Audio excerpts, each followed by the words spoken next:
Sous la pression de la Commission européenne de Bruxelles, la France cède ses 150 plus grands barrages hydrauliques à l'étranger.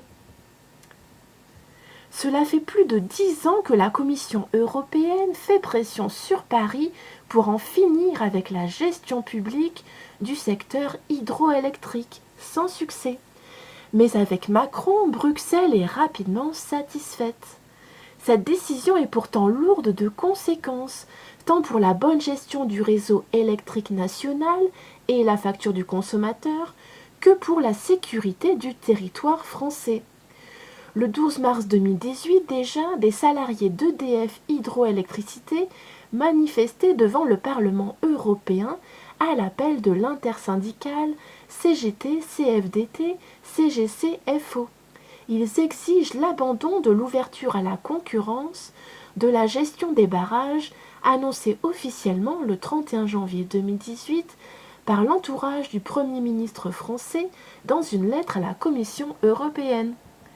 Et d'après la carte française que nous avons des barrages français, eh bien plus besoin de déluge si les barrages français nationaux sont aux mains des étrangers, des grands financiers étrangers. Alors je vais vous lire un ou deux petits extraits que j'ai trouvé très pertinents. On y va. L'eau est essentielle pour refroidir les centrales nucléaires. Ces dernières sont majoritairement disposées sur des cours d'eau comprenant des barrages. Or, combien un prestataire privé pourrait monnayer une eau essentielle pour éviter une catastrophe sanitaire, a fortiori en été quand l'eau se fait rare. À ceux qui pensent que le bon sens est plus fort que les intérêts pécuniaires des grands financiers, quand il s'agit d'éviter un tel drame, il est intéressant de se documenter sur les pratiques de l'américain General Electric dans notre pays. Après avoir racheté Alstom Energy, General Electric organise en juin 2016 une grève de la maintenance dans les centrales nucléaires françaises pour obtenir d'EDF des conditions plus avantageuses, donc moins de responsabilité de General Electric en cas d'incident majeur.